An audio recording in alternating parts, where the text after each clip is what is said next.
ইমাম সাহেব আসতে হবে শর্ত না, পীর সাহেব হুজুর এসে হুজুরের হাতে হাত রেখে তওবা পড়তে হবে শর্ত না। আপনার রবরে ডেকে চোখের পানি ছেড়ে ক্ষমা চান, ক্ষমা করবে কে? আর প্রতিদিন শতবার পড়তে থাকবেন আস্তাগফিরুল্লাহ। আওয়াজ করে সবাই পড়েন আস্তাগফিরুল্লাহ, আর জোরে পড়েন আস্তাগফিরুল্লাহ। বিশ্বনবী বলেন, মান লাজিমাল ইস্তিগফার জাআলাল্লাহু লাহু মিন কুল্লি দিকিন মাখরাজা। সব সময় ইস্তেগফারের সাথে যে লেগে থাকবে, রব্বুল আলামিন তারে 5টা জিনিস দিবে। কয়টা? কথা কোন আরো জোরে সবাই বলেন কয়টা? নাম্বার 1, জাআলাল্লাহু লাহু মিন কুল্লি দিকিন মাখরাজা। বিপদে পড়লে বিপদ থেকে উদ্ধার করবে কে? আল্লাহ। আমাদের তো কোনো বিপদ নাই না? আছে। কত বিপদ, হ্যাঁ? রাস্তাঘাটে দুর্ঘটনা হতে পারে, যে কোনো সময় ভূমিকম্পে পড়তে পারি, বজ্রপাত পড়তে পারে না, ঠেড়া পয়রা মানুষ নাই, আছে না নাই? এই বিপদ আপদ থেকে আপনারা রক্ষা করবে কে? যদি আপনি ইস্তেগফারের সাথে আঠার মতো লেগে থাকেন। কিসের সাথে? কথা বলেন। ইস্তেগফারের সাথে লেগে থাকতে পারলে 1 নাম্বার হচ্ছে বিপদে পড়লে আপনারে মুক্ত করে দিবে কে? 2 নাম্বার ওয়ামিন কুল্লি হাম্মিন ফারাজা। যে কোনো ধরনের টেনশন, হাইপার টেনশন থেকে বাঁচায় দিবে কে? আমাদের তো টেনশন মেনশন নাই না? আছে। লাইফ নিয়ে টেনশন, বাঁচার টেনশন, মরার টেনশন, ক্যারিয়ারের টেনশন, রাস্তাঘাটে যানজট এটার টেনশন, পুলিশের দৌড়ানি, র্যাবের দৌড়ানি, বাড়ির ভাড়া, গ্যাস বিল, বিদ্যুৎ বিল, ছেলে মেয়েদের লেখাপড়া, কত টেনশন। এই সব টেনশন থেকে আপনারে মুক্ত করে দিবে কে? 3 নম্বরে ওয়ারযুকহু মিন হাইসু লা ইয়াহতাসিব। এমন জায়গা থেকে আল্লাহ আপনার রিজিকের ব্যবস্থা করবে আপনি কল্পনাই করতে পারবেন না। সুবহানাল্লাহ পড়েন। 4 নম্বরে সবসময় ইস্তেগফার যদি পড়া হয়, আল্লাহর কোনো আযাব ওই বান্দার উপরে আসে না। ওমা কানাল্লাহু মুআযযিবাহুম ওয়া হুম ইস্তাগফিরুন।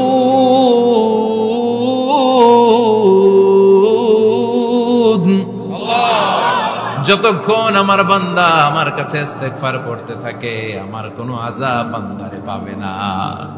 যতক্ষণ ইস্তেগফার পড়বেন, আল্লাহর কোনো আযাব আপনার উপর আসবে না। 4টা গেল। 5 নাম্বার, বারবার ইস্তেগফার পড়লে রফিক ভাই আল্লাহ আপনারে মুস্তাজাবুদ দাওয়া বানিয়ে, দোয়া করা মাত্র কবুল করে নিবে কে? আল্লাহ। মুস্তাজাবুদ দাওয়া বুঝেন তো? মানে যিনি হাত তুলতে দেরি, কবুল হতে দেরি হয় না। বারবার বারবার ইস্তেগফার পড়ে দেখেন যে আপনার দোয়া কেমনে কবুল হয়। ইমাম আহমদ ইবনে হাম্বলের নাম শুনেছেন? হাম্বলি মাযহাবের প্রতিষ্ঠাতা। হানাফি, শাফিঈ, মালিকি, 4 নাম্বারটা আপনারা বলেন হাম্বলি। এই হাম্বলি মাযহাবের ইমামের নাম আহমদ ইবনে হাম্বল।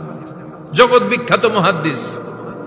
একক স্বতন্ত্র হাদিসের কিতাব হিসেবে পৃথিবীতে সবচেয়ে বড় যে হাদিসের কিতাব, ওইটার নাম মুসনাদ আহমদ ইবনে হাম্বল। 40,000 হাদিসের কালেকশন আছে। এই ইমাম আহমদ ইবনে হাম্বল ওনার শেষ জীবনটা হাদিস পড়ানো, হাদিস কালেকশনের জন্য ব্যয় করেছেন। শহরের পর শহর, দেশ থেকে দেশ, দেশান্তরে ঘুরতেন একটা হাদিসের জন্য। উনি সফরে বেরিয়েছেন হাদিস কালেকশনের জন্য। প্রচন্ড শীতের রাত, উনি মাগরিবের নামাজ, এশারের নামাজ পড়ে একটা মসজিদে শুয়ে পড়লেন, আর শুয়ে শুয়ে হাদিস পড়তেছেন। কি পড়তেছেন? কথা বলেন। আর মনে মনে ভাবলেন রাতটা মসজিদে কাটায় দেই, ফজরের নামাজ পড়ে আবার বেরোবো। কিন্তু দারোয়ান এসে বলে মসজিদে থাকতে পারবেন না, ওঠেন। দারোয়ান আছে না? কথা কন। আহমদ ইবনে হাম্বল বললেন, আমি শুধু রাতটা থাকতে চাই, আমি তো ফজরেরও মুসল্লি, ফজর নামাজ পড়বো তো এই মসজিদে, আমার থাকতে দাও। দারোয়ান তো দেয় না, না মসজিদে থাকার জায়গা না, যান মিয়া। উনি যে আহমদ ইবনে হাম্বল এটা চিনে নাই, থাকতে দেয় না। কি করবে এখন? উনি কাঁথা গুছিয়ে হাদিসের কিতাব নিয়ে, কাঁধের মধ্যে ব্যাগ নিয়ে মসজিদ থেকে বেরোয় গেলেন। কি আর করবেন? প্রচন্ড শীত, আর কাঁপতেছেন, বুড়ো মানুষ। পথিমধ্যে দেখলেন বাজার একজন খাব্বাস, শাবগুন খাব্বাস, যুবক রুটি বিক্রেতা। সে রুটি বিক্রি করে, চুলার মধ্যে রুটি সেকে। সে যে সালাম দিল, আসসালামু আলাইকুম। যুবক বলে ওয়ালাইকুম আসসালাম। আহমদ ইবনে হাম্বল বলে, যুবক আমার যাওয়ার জায়গা নেই, সফরে বেরিয়েছি, খুব শীতে কষ্ট পাচ্ছি, রাতে যদি তোমার এই চুলা থেকে একটু আগুন পোহাই কোনো সমস্যা? যুবক বলে, না না সমস্যা না, আহলান ওয়া সাহলান, খোশ আমদেদ, আসেন আসেন, আপনি আগুন পোহাইলে আমার সমস্যা কি? সুবহানাল্লাহ পড়েন। আল্লাহ শুকরিয়া করে উনি বসলেন আর আগুন পোহাচ্ছেন, আর খেয়াল করলেন যুবক রুটি বানায় আর পরে আস্তাগফিরুল্লাহ, রুটির দলা বানায় পরে আস্তাগফিরুল্লাহ, খামির বানায় আর পরে আস্তাগফিরুল্লাহ, রুটি নিয়ে উনুনের ভিতরে চুলার ভিতরে সেকা দেয় আর পরে আস্তাগফিরুল্লাহ, দোকানদারের কাছে কেউ আসলেই সে রুটি দেয় আর পরে আস্তাগফিরুল্লাহ, ক্রেতার কাছ থেকে টাকা নিয়ে ক্যাশ বক্সে রাখে আর কি পড়ে, আবার রুটি বানানো শুরু করে আর কি পড়ে, খালি এইটাই পড়তেছে। ইমাম আহমদ ইবনে হাম্বল তো অবাক, কিরে এটা আবার কেমন যুবক, খালি আস্তাগফিরুল্লাহ। উনি প্রশ্ন করলেন, যুবক ঘটনা কি? আসার পর থেকেই তোমার দেখতেছি তুমি রুটি বানাও, রুটি বিক্রি করো আর পড়ো আস্তাগফিরুল্লাহ, মালাকা ইয়া শাবাব।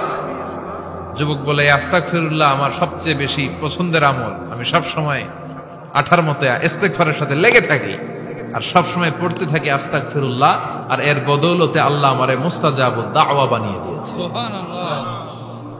আহমদ ইবনে হাম্বল তো অবাক, আনতা মুস্তাজাবুদ দাওয়া, তুমি মুস্তাজাবুদ দাওয়া রুটিওয়ালা? আমি এত বছর হাদিস পড়াই, আমিও তো মুস্তাজাবুদ দাওয়া না, আর তুমি রুটি বেচো বাজারে, তুমি মুস্তাজাবুদ দাওয়া, তুমি দোয়া করলে সব কবুল হয়ে যায়? যুবক বলে, না আনা মুস্তাজাবুদ দাওয়া, আমি আমার জীবনে যত দোয়া করেছি কবুল করে নিয়েছে কে?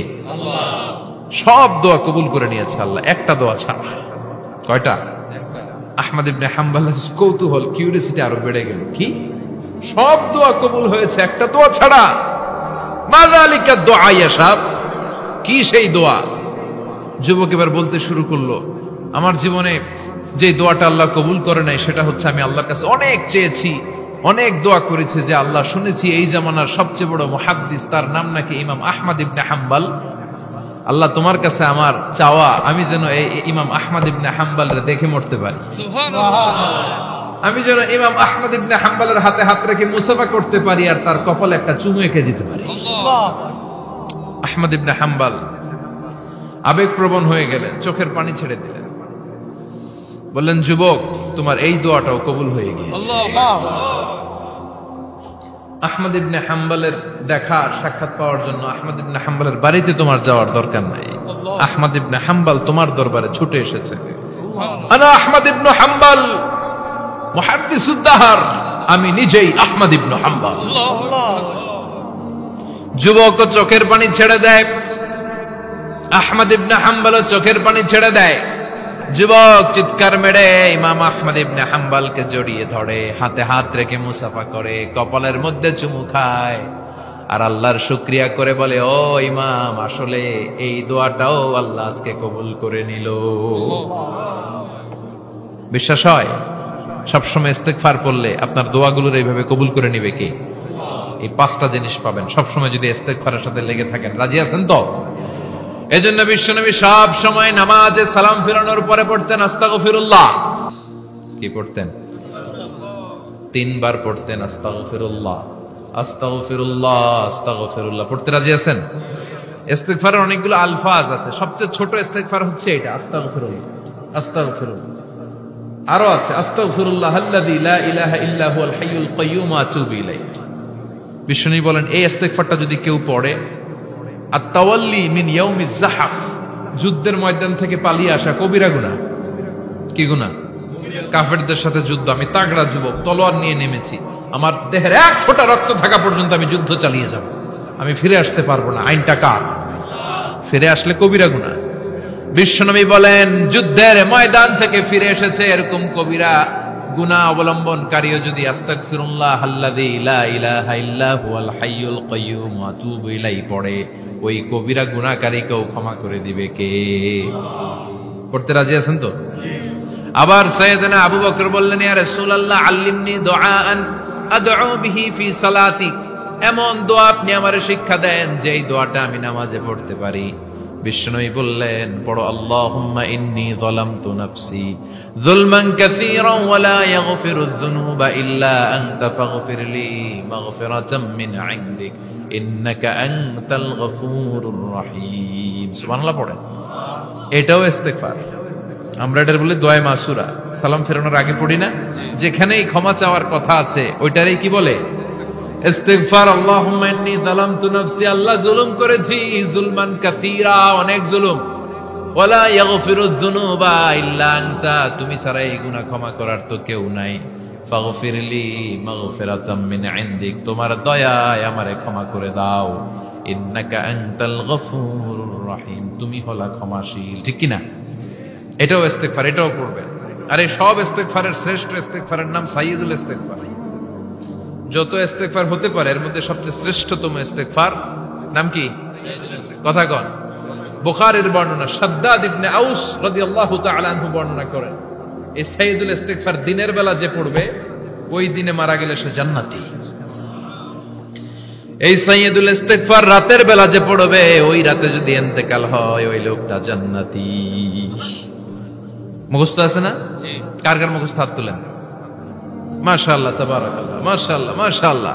আর যাদের নাই তাদের হোমওয়ার্ক, তাদের আল্লাহুম্মা আনতা রাব্বি লা ইলাহা ইল্লা আনতা খালাকতানি ওয়া আনা আবদুক ওয়া আনা আলা আহদিকা ওয়া ওয়া'দিকা মাস্তাতা'তু আউযু বিকা মিন শাররি মা সানা'তু আবু'ু লাকা বিনি'মাতিকা আলাইয়া ওয়া আবু'ু লাকা বিযামবি ফাগফিরলি ফাইন্নাহু লা ইয়াগফিরুয যুনুবা ইল্লা আনতা। সুবহানাল্লাহ পড়ুন। আজকে রাতে পড়ছেন, মারা গেলে জান্নাতি। চিল্লায় পড়েন না আল্লাহু আকবার।